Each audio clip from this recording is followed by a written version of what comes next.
शेतकरी बंधूंनो नमस्कार. उद्यापासून हवामान कोरडी. या जिल्ह्यात पावसाची विश्रांती. तर कोणत्या जिल्ह्यात ढगाळ वातावरणासह काही ठिकाणी हलक्या पावसाचा अंदाज, तर काही जिल्ह्यात पूर्णपणे उघडीप ही पाहायला मिळणार आहे. पाहूयात डिटेल माहिती.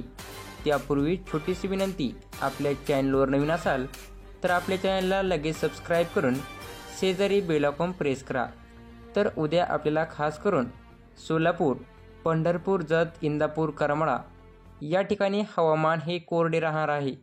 यानंतर बीड, माजलगाव, जालना, छत्रपती संभाजीनगर, वैजापूर, श्रीरामपूरच्या काही भागात, परभणी, लातूर, उदगीर, नांदेडचा काही भाग, हिंगोली, वाशिम, अकोला, यवतमाळ या ठिकाणी फवारणीयोग्य वातावरण हे 29 जुलैला आहे. या ठिकाणी वातावरण कोरडे आहे, पण धुळ्याचा काही भाग आणि मालेगावच्या काही भागांमध्ये आपल्याला पावसाची शक्यता ही पाहायला मिळणार आहे.